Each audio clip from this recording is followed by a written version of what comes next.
There we go. One of the things we need to consider with this in the grand scheme of things is that back in 1975, we have to remember that in 1975 it was 3 years after the contract between the United States and Saudi Arabia was formed. Okay. That oil contract that was formed when they depegged from the dollar is what sustained the entire infrastructure for the dollar as it is today. That contract was 50 years. So in 2022, that was up. That's gone. Oh, okay. There are so many rabbit holes to go down there. I need to stay on point, so help me out here. Um, we were after. Oh, okay, yeah. So this war. So having right after having made that deal, where now they can have that oil for cheap for 50 years in exchange for the power of the US military at the disposal of the Saudis. Yeah. After that, 3 years later, there was a huge paper, and I have to go digging for it, but and it was generated. I wish I have also his name. I used to present this back in like 2016. This gentleman, he came out with a report, white paper, showing the math that we had reached peak oil. And are you familiar with that phrase? So peak oil references a point at which it becomes more energy. There gets to be a point where it takes more energy to withdraw the energy. Where you have to back in that time when that time edit was recorded, they discovered it because the trends were up until that point that they were getting exponential results from the energy that they were expending. That after 1975, they were actually deteriorating results, meaning that we had to consume more energy to draw the energy out. And this gentleman, he made a very famous statement saying that when the cost of energy to draw the energy reaches 1 to 1, the entire industry will stop. It doesn't matter how much money it is. It could be 5 cents, it could be $50, it could be $500. Doesn't matter if the net energy burnt is is reaching the same amount as the energy that you consumed to burn it, there is no industry. And since that time, it has been declining. At the time, in 1975, the ratio was 1 barrel of oil could produce 100. It's about 103. Today, it's about 1 to 20.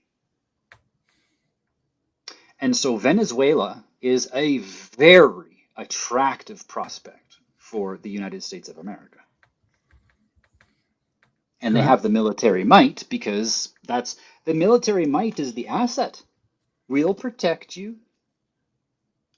That's the deal. And they don't make the deal with governments, they make the deal with the corporations. So all that's happening right now is that the corporations told the government, look, if you don't pay up your debts to us, and if you do not, that's what it is. Because what's happening is that these governments, especially the ones that are the most difficult to nail down, for instance, in Libya, Gaddafi, he actually paid royalties to the people from the natural resources, Yep. and that just couldn't stand. Saddam Hussein was proposing the same thing. And even though they now get royalties, it's paid in US dollars. Or it Okay. was. I don't know what they're doing right now. It's been a while since I've presented this.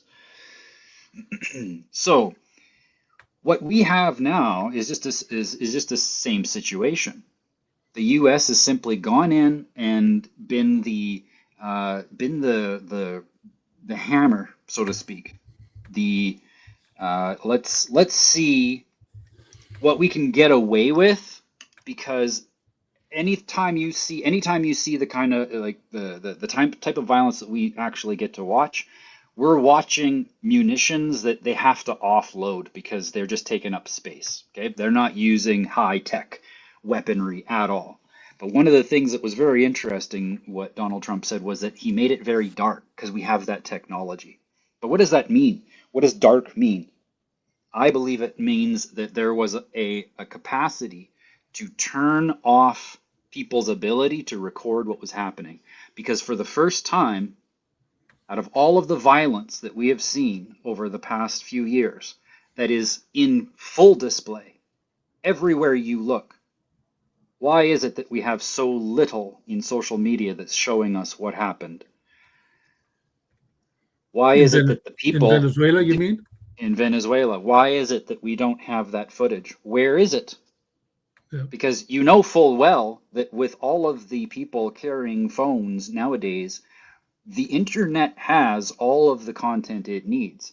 But not only, like, there hasn't even been AI produced material showing what happened. So I believe what they said, what we didn't see was a weapon they were testing a new weapon that could make it dark, that could silence all communication So for a period of time. Do you think it's AI based, that weapon? I believe it would be. How else do you turn the communications of the internet off for a demographic, like for a geographical area? That is not, you just turn off the ability for, because it wouldn't have been an EMP. Yep. Those are my conspiratory thoughts coming out there, but it only makes sense because we don't have the footage. We don't have anybody saying, "Here's my video." That's so good. I never thought of that. And that's so true. What's going on? The average person, usually there's that communication, a lot of it. Well, just look at how much violence and destruction and war and turmoil has been thrown in front of us up till now. And it's because people are literally recording it from their hands. The eyewitness reports were absolutely, I would say, gratuitous, and yet we have nothing. How do you mean gratuitous? Oh, the violence that's been occurring for the past 5 years. Like every time there has been a conflict between nations, it gets more and more media time every single time. Okay. So do you not? So okay, here's the other question. There's quite a heavy anti-Trump perspective in mainstream media. Yes. We're not seeing any of those visualizations there either. Great point.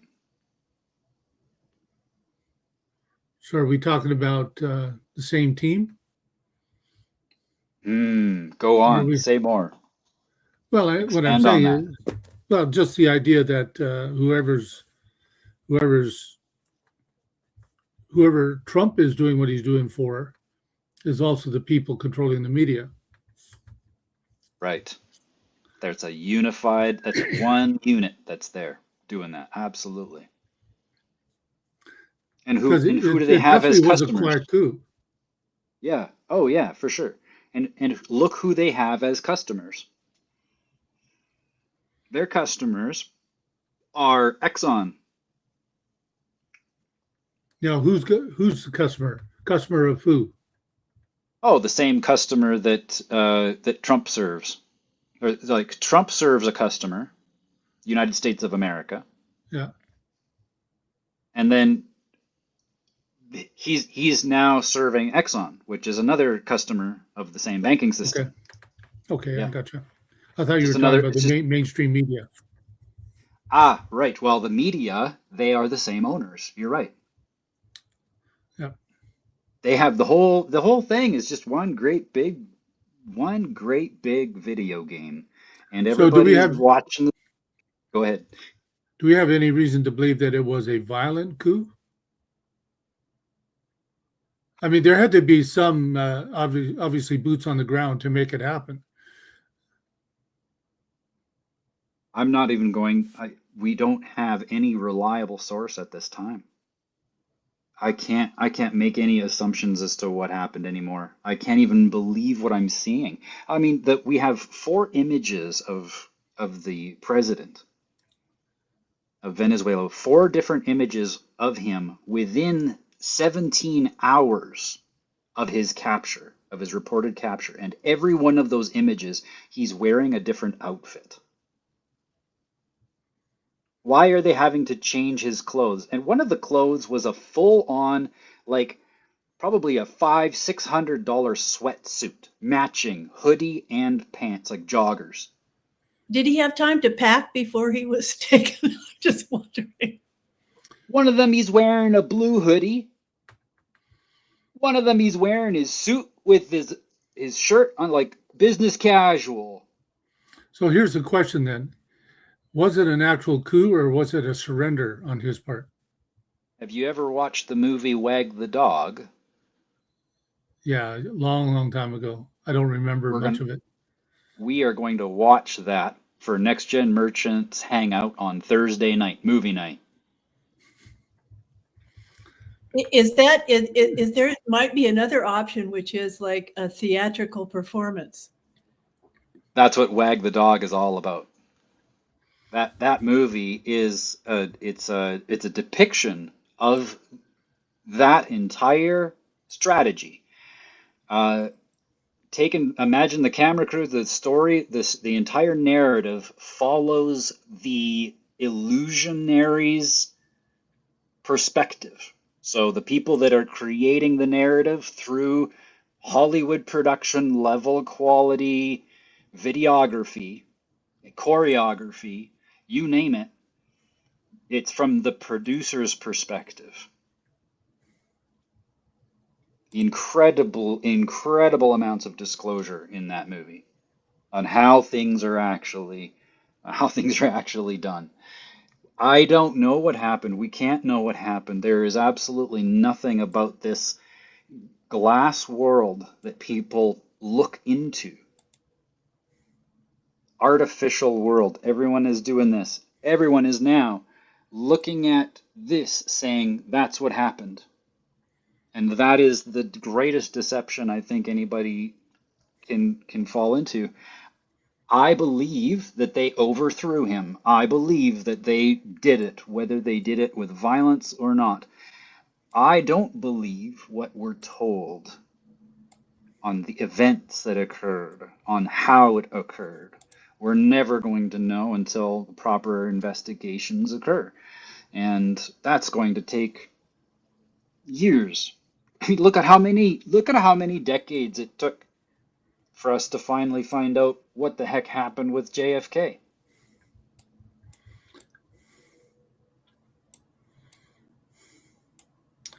It'll So be Venezuela decades before we know. is about the size of Texas, maybe a little Oh smaller. yeah. Okay. So Texas has a ton of oil. Oh yes. I think Oh yes.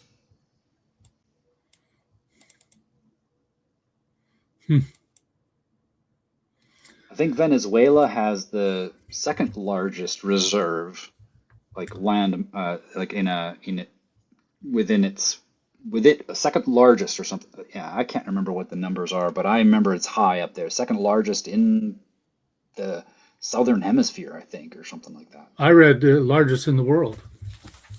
Oh wow. You mean oil reserves? Yeah.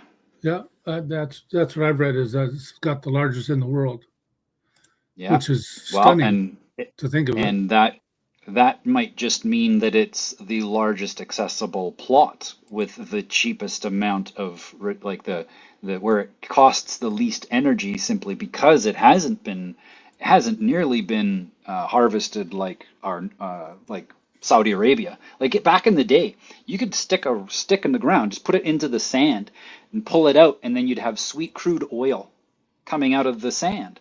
But now they're having to do offshore. So the energy expansion to get the same barrel of oil has gone up so much. They can't expect that to continue. So Venezuela is just, oh, look, this oil doesn't take as much energy to bring out of the ground.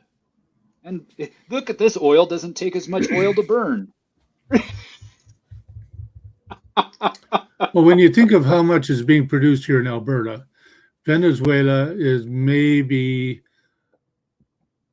1.5, 1.75 times the size of Alberta. Yep. Almost 2 times. So, Yep. And that brings up the great conversation of the 51st state. Now that's impossible because Venezuela is the 51st state now.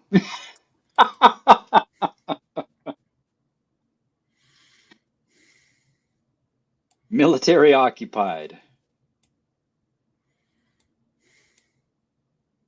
Did you hear what the new president, the one that America has groomed, gotten ready over the past few years? She's likely to become president because of her popularity. She said in an interview, now, once we have stopped freedom, we can bring things back to order. who is that? This I can't remember. She's the name of her I can't remember. To me, they're just all freaking names, and I don't remember them because it's just the character they're playing and the story that just goes over and over and over and over again. You're not talking about Marjorie Taylor Greene, are you? Venezuela. Is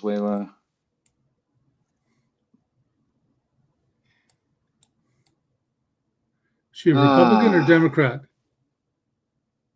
Or are you talking about it for Venezuela or for United States? Yes, the incumbent one, the one that looks like she's going to be the successor here. In Venezuela. In Venezuela, Oh, okay. yeah. Ron shouted she's up for the Nobel Peace Prize. Oh, she won it. Yeah. Oh, she won it. Oh, there you go. Perfect. Well, you know, the doctor. Now she's what- got a trophy to prove that she should be there. Okay. You're muted, Maureen. Go ahead. Yeah, with me, and I think I'm pretty ordinary as far as the public, maybe a little bit, you know, on the weird side, but the whole thought of like anything is possible. Not what the media is telling me, but I think, oh, anything's possible. This could be a theatrical performance that it was agreed upon, you know, ahead of time. It could have been, just like you said, I think, Ian, a surrender, or it could have been anything. I'm not like I believe what I've been told. I don't know, maybe at least there's a portion of our public, I think, here in the world today that is going, I don't believe anything. Dr. Cohen, I've been and he's kind of, I guess you would call a fringe doctor, but he's very much into, you know, the heart is all in the new biology, let me put it that way, and the new German medicine and that whole thing of an MD kind of going in that direction. And he's talking about there's no problem with oil, period. I mean, we have lots of oil. There's never been a shortage. It's all you know, and it's not that I believe him. It's that I think, oh, that could be possible. So anytime anybody says anything, any scenario, it's like, oh yeah, that could, because I don't know. So anything is a possibility in that, in the realm of what people tell me that could be, or they could present a video to me. How do I know? We don't know anymore if it's real or not. You know? Anyway, I There's just, no way of knowing. yeah, the proof of life. I love the proof of life. That's becoming more like, what is really going on? And I think from somebody's phone, at least you can see what's going on in front of them. Something is happening. There's these facts that are happening. Yeah, yeah. But as far as the impetus of those, that's what, again, there's no real knowing. Mhm. Great conversation. I'm going to just bring up a chart because there's another real reason why the charts are the way they are. And what do you know? What have I said? When the war gets going, that's what's going to bring the economy back. Well, they are just going to keep on accumulating. Remember we had that triple top? And today, look at that. Look at how the markets are up and everybody's happy. Yay! All since markets opened. Look at that. Isn't it wonderful? You know, Trump is the best thing ever. He brings such prosperity to America. Look at up 1.28% already here today, defying all logic, Pin yourself, Paul. rising to new heights. What's that? Oh, maximize, yep.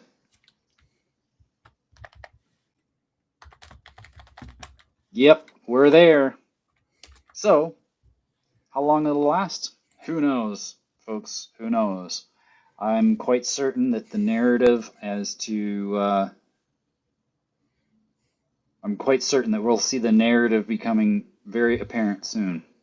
It's the Japanese markets, not so much. They don't have the same kind of momentum that the US did, but that's because their banks aren't having to fund a war.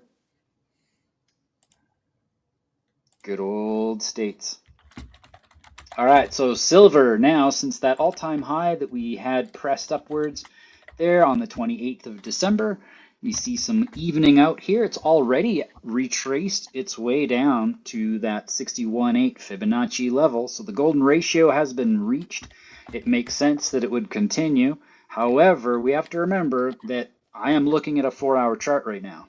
If we go to the daily chart, we do have the capacity to have a retracement that comes down a lot further. It wouldn't be that. Yeah, it wouldn't be. Oh, wow, look at that. Hey, it's a strong one. It almost came and hit that 61.8 from this overall impulse. That is interesting. Very interesting. Good to know. Good to know. If the way I see this, metals right now, it's anybody's game. The fact that the very people who are defrauding the CFD markets on silver by selling it off just so that they can go and buy physical tells me that they do not expect it to go down. They bought it on sale. They do not know, they know what's going on. They know the fraud that they are committing, and they know where the money's going. So they're just timing themselves perfectly to catch on the silver because that's a low price to them. Market structure does say that a retracement can come back and even test previous highs, but something tells me that that won't be happening. Gold, after reaching its high, also consolidating since then. Bitcoin, let's go to Bitcoin dominance. That's what I was looking for. There we are. Bitcoin dominance still lowering itself, not trending up at all. It's following that resistance line quite well. Ever since, yeah, so technically we are technically in consolidation at the moment. but on the longer time frame, the longer term trend is still downwards. Bitcoin against gold. We had that drop coming in from November. We've been equalizing out since then, hovering around the same levels that we were visiting back in December of 2023. And yes, I will be analyzing especially gold and Bitcoin, because Bitcoin is associated as the gold standard for digital currencies in its proof of work concept, its proof of work form. Gold is like a physical representation of proof of work, because it's like there's proof that someone brought this rare earth metal out of the ground and brought it into this energy form. That's proof of work. That's what Bitcoin is serving within the digital realm. So I'm going to be watching gold and Bitcoin as we go through this.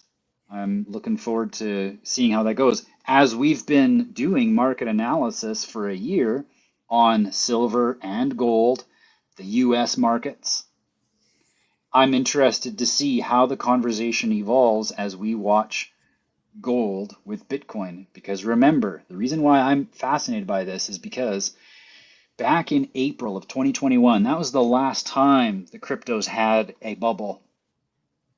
In this period of time, it was $69,000 Bitcoin, but it was 37 ounces of gold. Well, it's less than that today. It's only 21 ounces of gold. So it's actually cheaper to get Bitcoin now with your gold than it was before. Watch out, folks. Bitcoin is only supposed to go up to maybe about 200,000 is kind of that outside ceiling people expect. There are people who think it's going to be 300,000, and there's people who even think ludicrous things like it's going to be 1 million. I'm always taking those outliers and kind of putting off to the side because you can't build a strategy around that. But a conservative amount based on the trillions that we expect to come in, yeah, 300 is definitely a healthy Bitcoin. I would say start selling at around 200. But it was 69,000 USD then. Now, where am I going with this? Right now, we expect with Bitcoin only expected to go up. I'm thinking 300,000 on the far end. That's more than triple what it is now. I think gold is going to go up to $50,000, $60,000 an ounce. Well, that's 10x from here. Gold is only 4,400 right now. I think gold is going to go up 10 times more and Bitcoin is only going to go up maybe 3. So as that occurs, pay attention to your exit strategy, what we talked about before. It doesn't do you any good to go into the markets if you don't have an exit strategy. So my exit strategy on gold would be to get Bitcoin when it costs the least amount of gold. I think that it will come down and maybe even be like 8 ounces of gold. Now, here's another fascinating thing to put together into this puzzle. With electronics and the immersion of these new generation of computer chips, you will expect, we were just talking about how reality as we see it is just a projection of someone else's imagination. So I believe that there will be factions all over the planet that have control of the media that people are exposed to, and it will prevent them from knowing that these types of technologies, using gold and silver to make computer chips, that's archaic. But they will believe that these computer chips, all of our electronics, AI, needs gold and silver in order to run. And And I believe we're going to see a shift in the narrative where now metals are the most important thing for the safety of our country. And that will mean that you won't be allowed to trade it eventually. You will not be allowed to hold it. You're not allowed to, it will be even confiscated like it was back in the 30s because people still hadn't learned their lessons.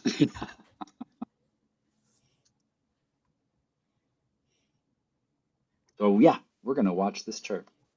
Next. Oh, I'm just Any wondering, questions? help me to understand this, that 25 Bitcoin equals, or whatever it is, 1 ounce Yep. of gold. And then you expect it to go down, or you think that it's, tell me what, because I'm not understanding that. It's not computing. You expect it to go down. What does that mean? I'm sorry, Don't be sorry. No, that's okay. So I need to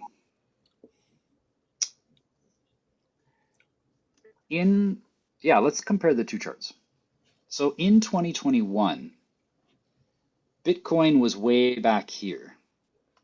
So really, really cheap compared to what it is now.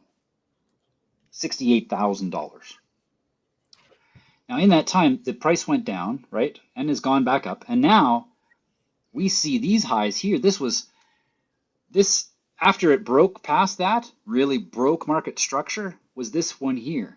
Well, that was 109,000. And then it broke market structure again, and it went all the way up to 126,000. And even though it kept on going up,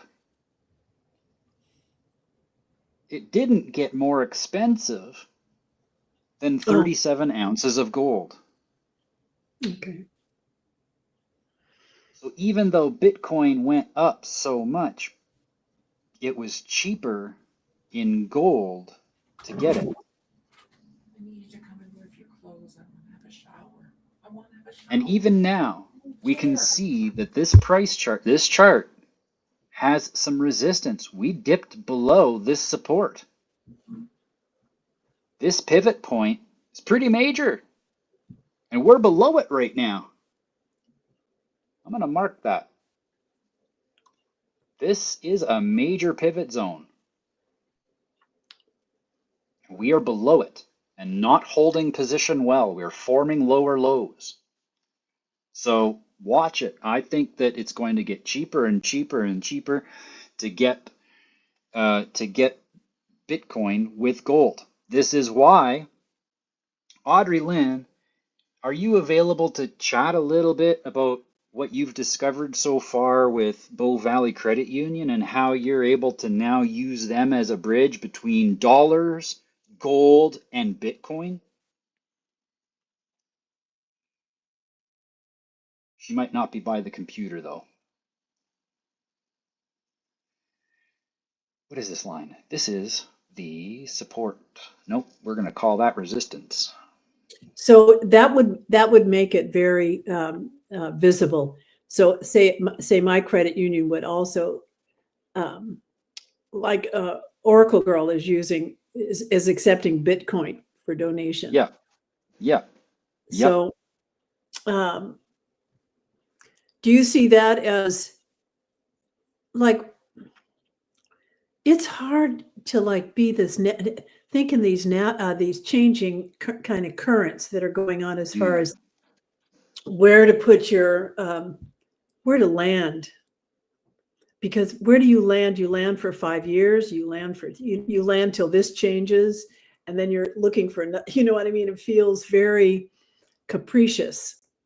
You know, it feels like there's a sense you can't stay here long. You always have to have this hypervigilance. And there has to be some place. I mean, I know because it's spiritually that you land in a different place, but where do you land as far as like, oh, is that Audrey Lynn? I can't, my computer is very dark.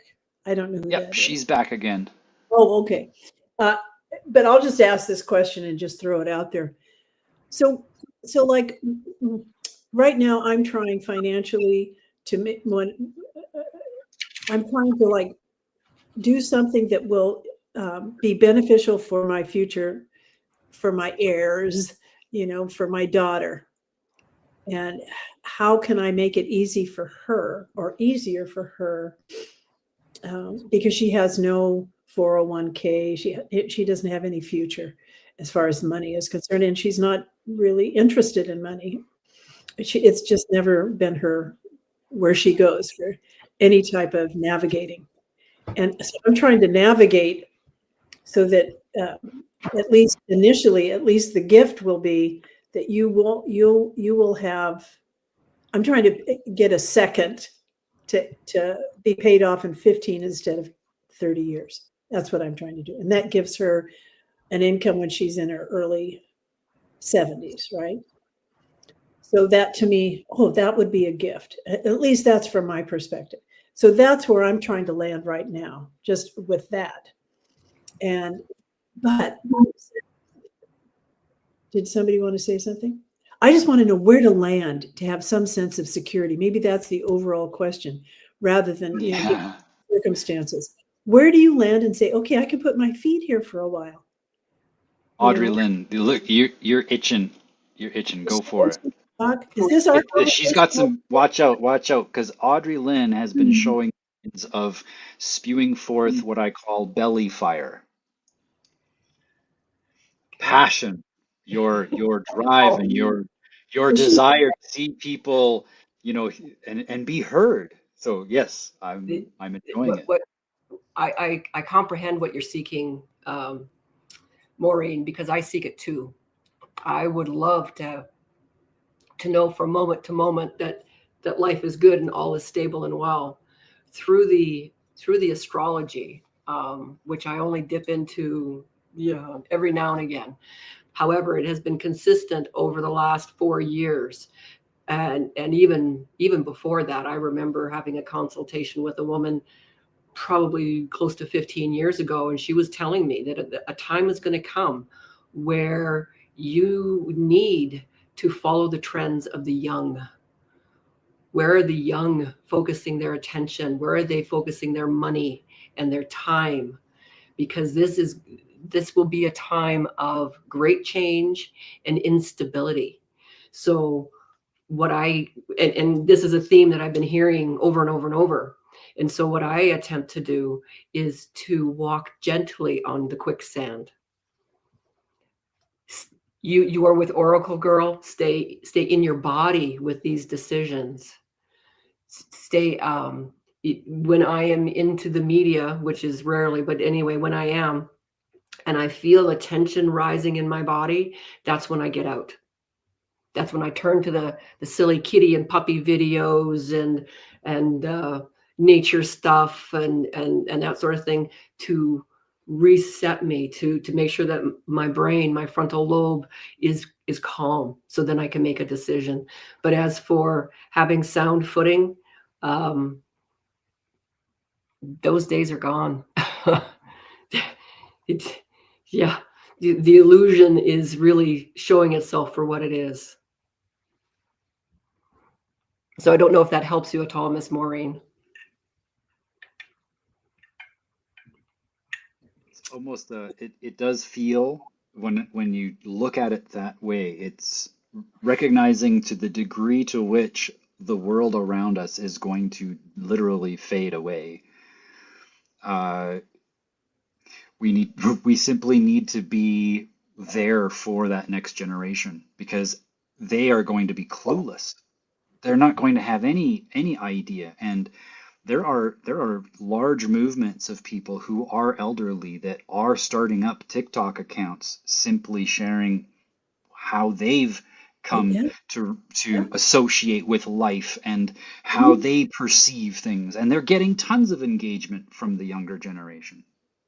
That's actually something else that I have had a burning desire that I've never, anyway, to do. Is there are several senior facilities here in town, and to somehow build a relationship with the facility and the custodian and those who live there, the residents, and record their stories. Tell me about your life. Where were you born? What was it like? What was it like growing up in your time? What has it been like to move through your life and all this huge technology change and social change?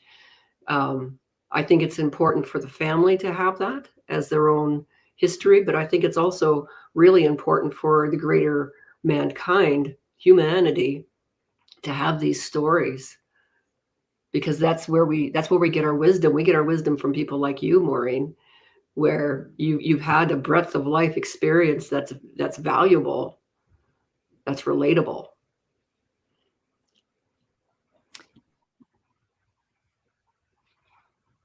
Oh, you muted. How old are you, Ian?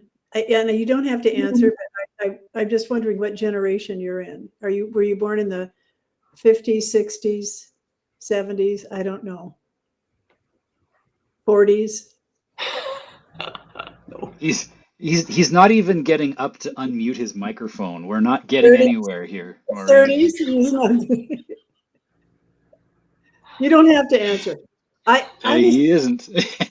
I was born in the 40s. If you're asking me, I was born in the 50s. Yeah, that I figured you were like in your late 60s or 70s, early 70s. I'm 68. 68. Oh, Yeah. you're just a baby. 68. What a wonderful, the 70s are great. They really are. But the 80s are even better. I'm going to just say what I asked a Swami one time. I was very close to him. And I just asked him one time, I said, Swami, what thing do you have in life? What is you? I think you've heard this, Paul. Anyway, so I asked Swami, I said, Swami, what's going on? I was like in my 70s, like 68, 70, something like that with Swami. And he turned at me. He was like 89 or something at that time. He turned to me and he just opened his eyes really wide and went, surprise. And I loved that answer. I think that when you can be surprised by life, you're open to it. And I've been watching the YouTubes where these older people are coming on, the older gen, and they're giving their wisdom. And I think, this is really engagement. And we have this idea or this archetype that when you get older, there's a natural slowing down, and the jumping into the quicksand or the deep end of the pool, whatever the elderly person is doing, that engagement in the world is really important. And I love what you said, Audrey-Lynn, about the younger people. All of a sudden on my street, I'm meeting all of these younger people. And when I mean younger people, 35, 40, all right in there, 30s and 40s. And, they're all tech savvy. They all know how to do YouTubes, make their own YouTubes and all that kind of stuff. And it's like, somehow there's something that's wanted from me, which I feel it's interesting. First, I want to demyth, it's sort of like cutting a trout open and taking all the guts out. You de-skin it, you get rid of all the stuff that you're not going to eat or whatever. But it's like, I don't know anything. There is a frequency of what that I may be consciously, it's right at that borderline of unconscious, conscious, that frequency, that something that has kept me alive and vital through these times. To me, that frequency, that's the valuable thing. And, it doesn't even matter the words. It's the gift of life, of a life that has chosen time after time and time and time to love, to keep my heart open, to try to jump in the stream, to try to participate. That's what's valuable to me in being older. Isn't that interesting? The stories that may is be yeah, no, go ahead. At the beginning of the Kolbrin, it says that what you just described is the gift of God.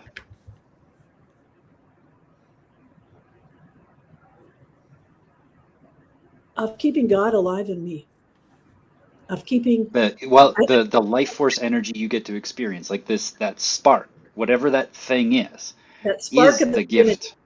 Yes. And to keep the way clear for me and for the other.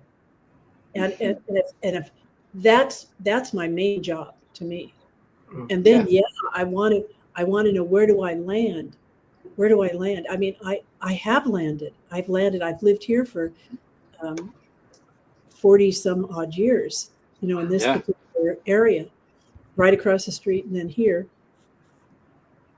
And to see the new people coming in, I'm so glad there's babies being born in our community. It was really just old people for a while. I am so happy to see kids in this school down the street. There's a country school down the street in Orange County.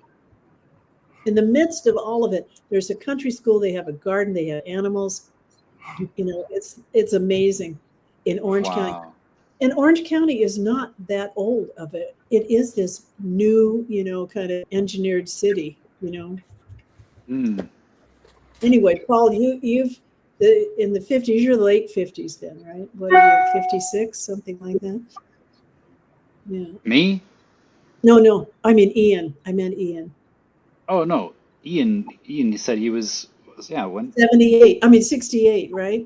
68. 68. I was born in 56. Well, I'm 69. Yeah. If you look at it from the moment of conception, which I generally do, then I'm 69. Yeah. Yeah. Just think about what was happening in the world in 56. See, I was part of the world then. I was graduating. Oh, tell me all about it. Yeah. And that was only 11 years after the war. Yeah. Yeah. So you look back 11 years from now, you know, Bitcoin was on its way up. You know, I mean, Bitcoin had already been implemented and was well onto, you know, in its fourth or fifth year. Yep. You know, going back to Maureen, going back to your comments about your daughter, she would be wise to take an interest in money.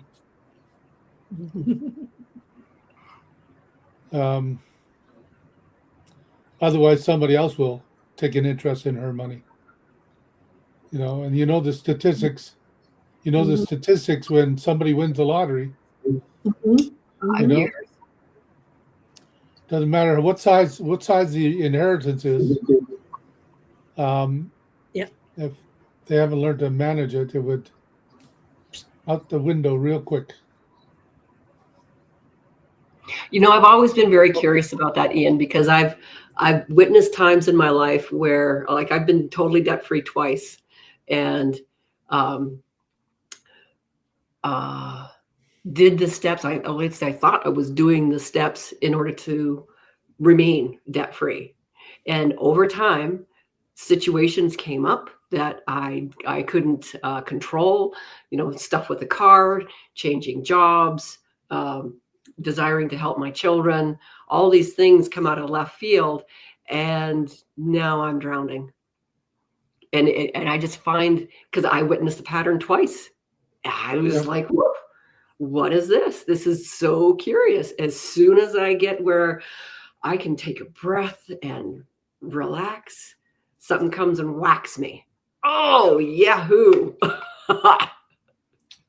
Yep. To the point where I'm almost to the point where I don't care. Almost. Interesting. You know, and really, you know, that's a very good point. You know, scripturally, we're called not to be concerned about tomorrow, because today has enough troubles of its own. You know, and we have all the worrying in the world can't change what tomorrow is going to be, can't influence what tomorrow is going to be. Our state of mind might reflect on tomorrow, you know, in terms of our state of mind tomorrow. But yeah, in terms of the events of life and society and the world, yeah, all the worry in the world is not going to change what's just going to make me sick. Yep. Mark, Who amongst you has added a day to their life?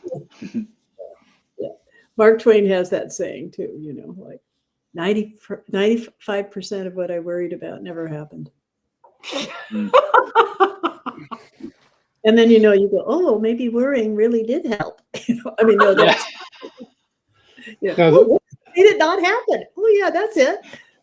You Yeah, know, the way it- I've heard that saying is, an old man once said, "I've had many troubles in my life, many of which never happened." exactly. Yeah, and Yeah, yeah, yeah, yeah. yeah. But you know, it all comes down to I want to give a gift to my daughter, and then if it's a gift, then what control do I have over it? Nothing. And I hear you. There's a way. There's an intelligence in the gift, and a timing in the gift, and I'm going to have to leave that up to life. Mm. And you know, when I saw the because I have a trust, and so they said, "Oh, Maureen, you're trying to rule from the grave." You know, your arm comes up, and like, okay, that happens, and you do this, and you know, that's not going to happen. But that doesn't mean I don't want it to be that way. Don't get, don't get The Yeah. hand from above. Yeah. It's not gonna come Yeah. from the grave, you know. But I like the other one too. You know, who knows where I'm coming from on that one. But it you know what? Because to me, because we're connected genetically, that the changes that I make, see, this is the greatest gift. The changes that I make here in this, and how we're connected familially and in spirit, those are the changes. This is the biggest impetus that I have, is the changes that I make will impact her. We'll give her, it's like a little guardian angel. If I do something good here, if I purify and if I keep my attention focused on doing the best that I can and giving a gift of love and being loving and making some choices that I can that are presented to me, the impetus is she will benefit from that. And of course the world benefits because it's the ripple effect, isn't it? But Oh, yeah. that's big, don't you think, in our life?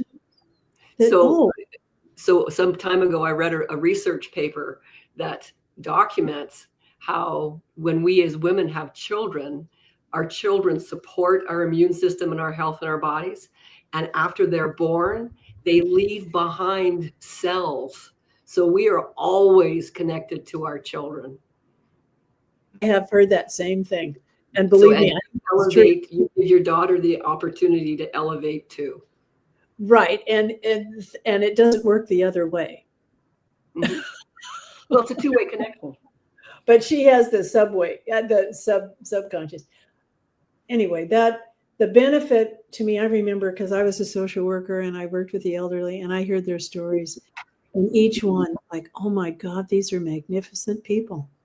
I heard the story you wouldn't believe. And I'm so glad that I could listen to them, because somehow it validated their developmental opportunity. You know how a child will move from crawling to walking, you know, to running. There's a developmental development in the elderly, and one of them is life review. And actually the brain, the part of the brain that holds memory, lights up more as we age, as we get older. And so the old memories become more, and it's almost like I can find myself going back and thinking, oh, look at, that's what I did. And it's like the time becomes now instead of like the past and the future.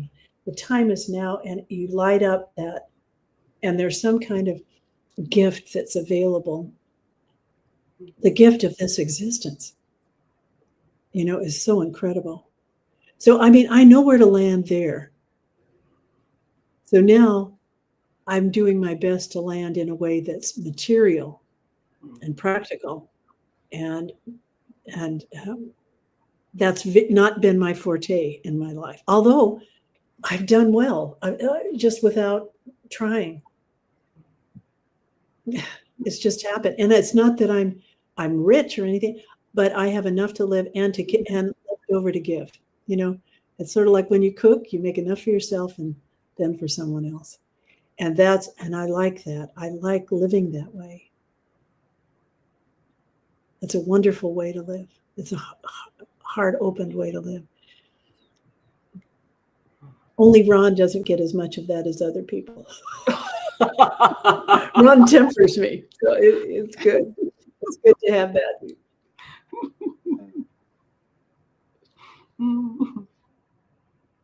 Wonderful. Well, that's an hour. Almost 54. Yeah. I still don't understand. I guess the Bitcoin and gold. Yeah. Well, it's going to get cheaper to buy Bitcoin with gold. So you have an exit strategy. You have a possible exit strategy. That's what that conversation. Imagine that, eh? Market analysis starting about what? Look at the conversations we go down, all in a matter of an hour. Yes, back to gold and Bitcoin. Thank you, by the way. These conversations are always so delightful. As time goes on, I think that it will become cheaper. And so when you are wondering, what do I do with my gold when it comes time? Well, you might buy Bitcoin because it's going to be, not saying all of it needs to go into Bitcoin, but that it'll be cheap. So doesn't that suppose that gold is going to go up? Oh, gold is going to go up way faster than Bitcoin. Maybe you came after that part, but No, I did a okay. quick analysis showing, yeah, I think Bitcoin will probably go maybe 2 or 3 times what it is right now, Yeah. No, I whereas gold, like it yeah, in 10 perspective. times. Yeah, that puts it in perspective, actually. Yeah. And this is a good way of thinking because we are going to be and this was actually something that Putin said like a year and a half, 2 years ago. He said that we are headed into a monetary system, a multi-nodal Oh, polycentric, he mm. said. Oh, Multi-node polycentric monetary system. What's that mean? Decentralized. Polycentric, decentralized. multi-nodal, And Okay. many baskets, right? decentralized. Yeah. Who you said Elon said that? No, that was Putin. Oh, Putin's. Yeah, that's right. Yeah. Hey, And Paul. so yeah. Oh, no. I was going to say the exit strategy, I think, is something that's overlooked. Oh, yeah. And I maybe market analysis could look at like, because I know where I can go sell my gold, or I can trade it or something. But I love, Audrey Lynn, that your credit union now. How can they do that? You take physical gold down to the credit union? Haven't done it yet because the branch that's closest to me has yet to open. Since we moved, it's at a distance. I wouldn't be surprised. That to me would be fabulous. That kind of ease of exit or ease, and that's what crypto kind of promises, is this ease, isn't it? With Midnight, isn't that what Midnight and Ada, kind of that It ease of. happens, yeah. It happens in layers. It Tell me what happens in layers. layers happens in layers. You mean right now it's not happening, or? Well, let's look at Bitcoin, for example. Bitcoin was kind of that first layer where there was the possibility to transfer data back and forth in the form of monetary value. That proof of work was the first layer of privacy that could be exercised over equity. Then we had proof of stake. That was kind of the next layer because it was one thing to have the ability to prove that you got the work done. But the example that I like to give is from when I had my marketing agency before COVID, I have probably $40,000 of bills that will never be paid. Why?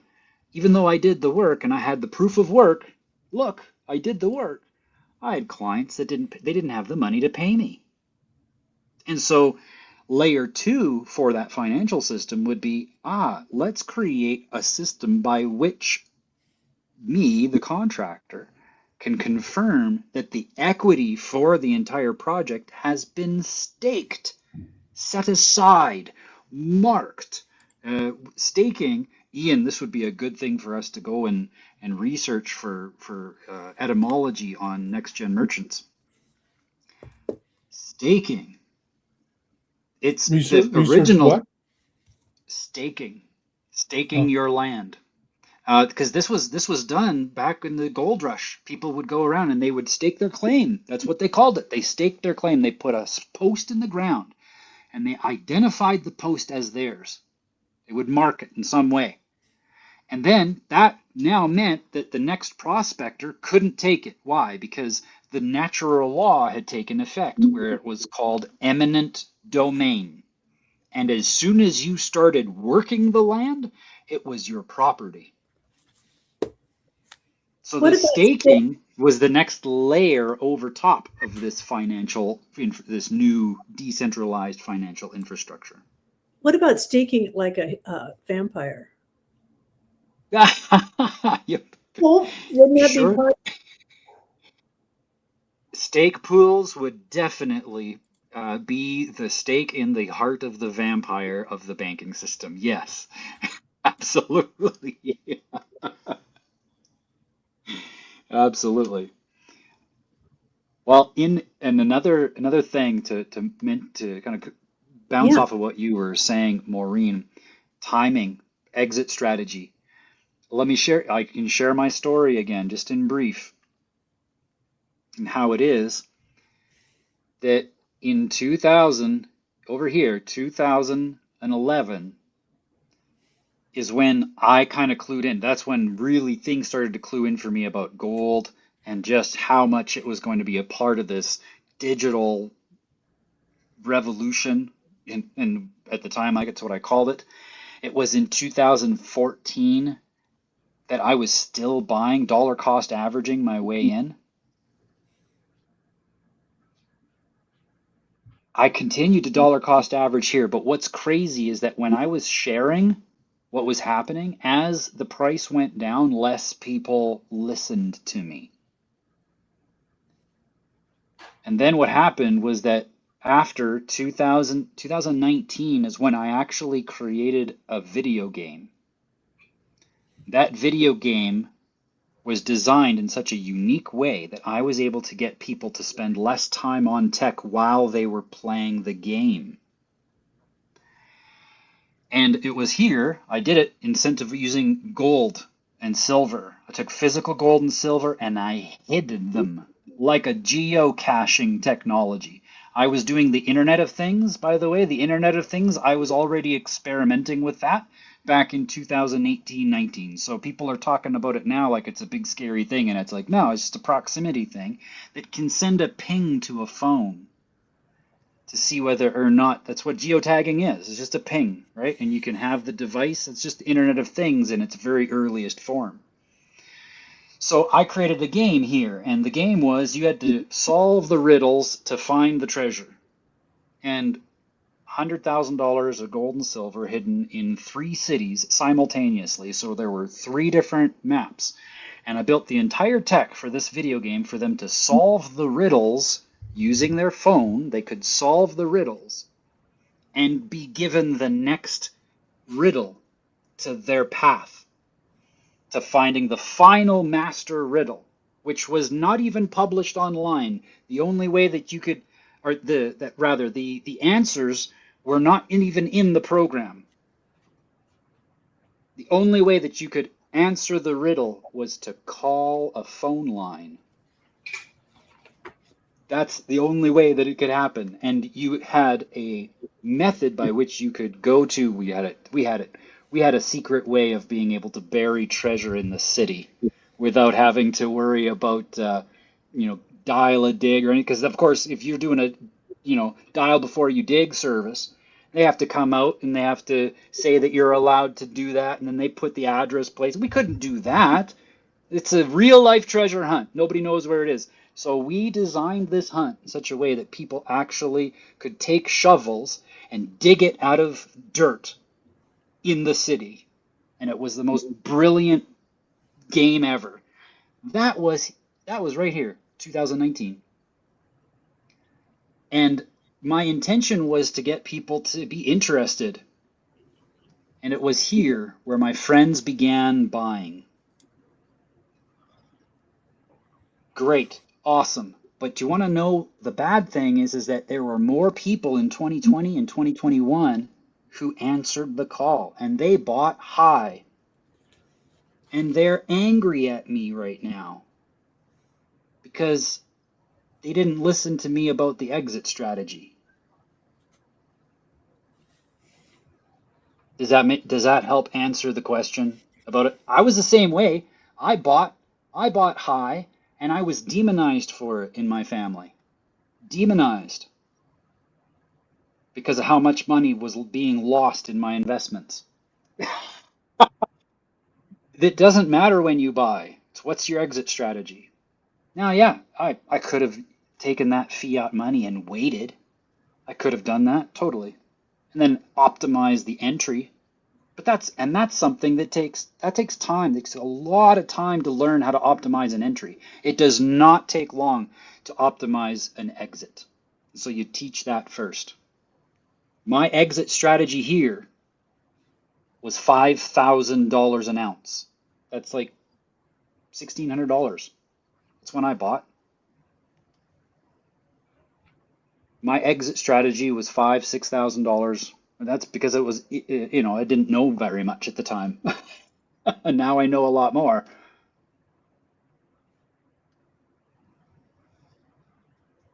So for me, in cryptos, I have an exit strategy.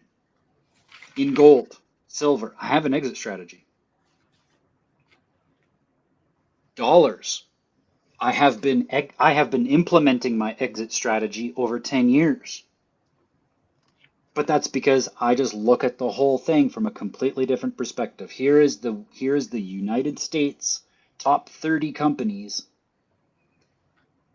Dow Jones Industrial Index. And I just look for patterns.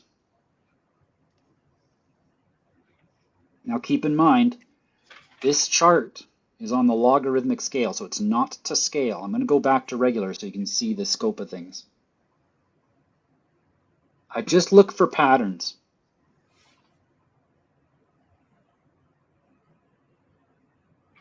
And that's how I know. Now I'm getting better at identifying when to wait to buy. Because it's not because that's how you optimize an entry. You optimize your entry by dollar cost averaging. So as the price is going down and everybody gets depressed about it, that's when you're backing the truck up and getting another load. Do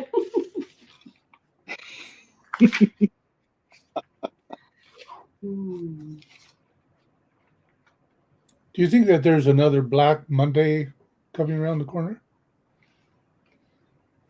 Yeah, I do.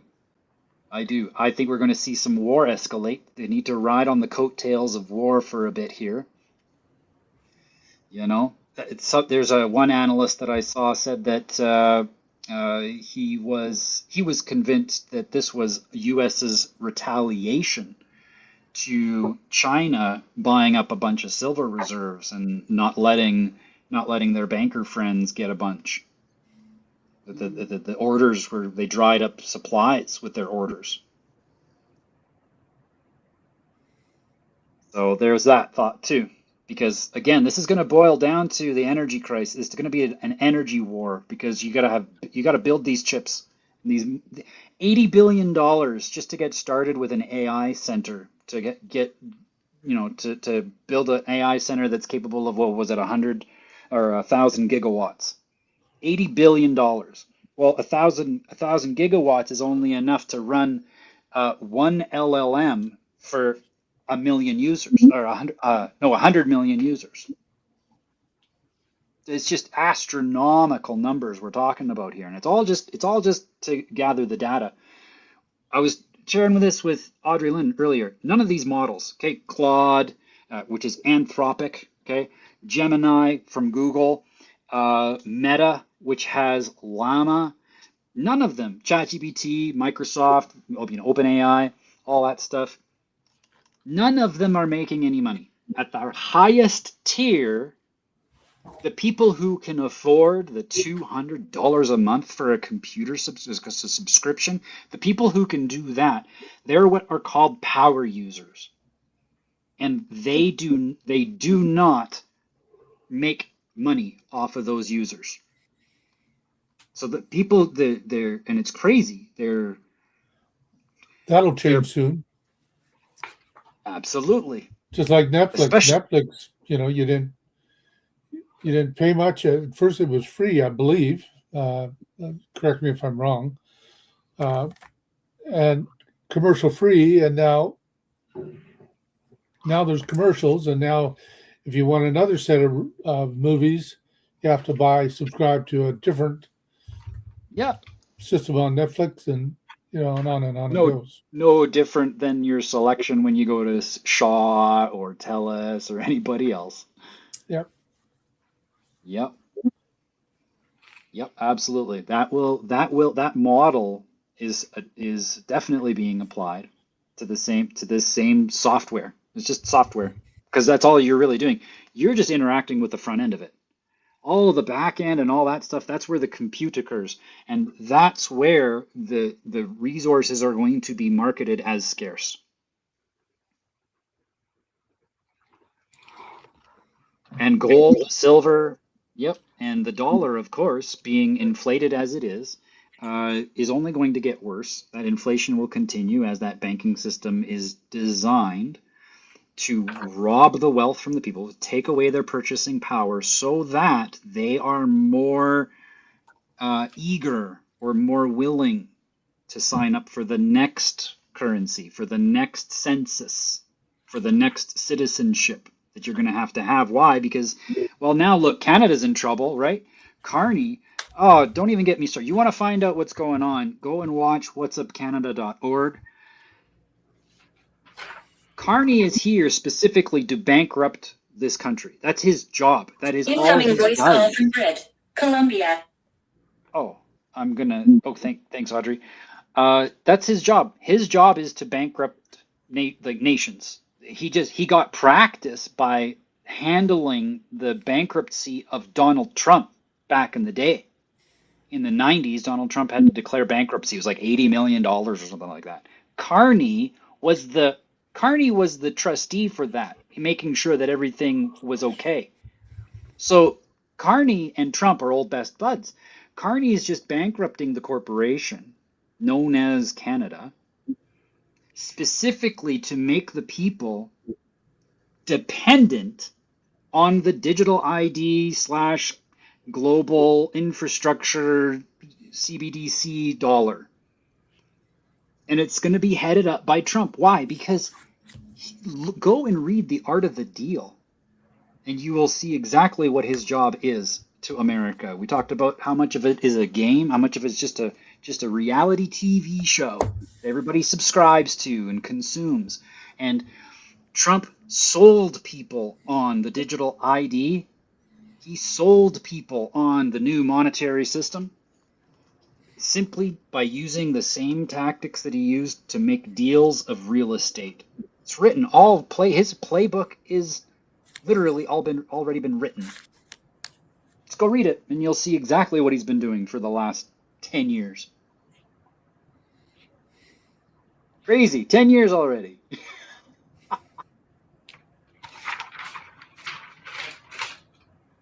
Where was I going with that? Does anybody know? I think you started.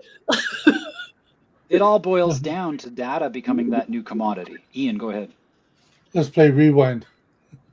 Yeah, I'm gonna have to. I've got to run anyhow. Rabbit holes get deep. Yeah, absolutely. I need to get going too. I got lots to do. Maureen, are you and I meeting up after? That's what I thought.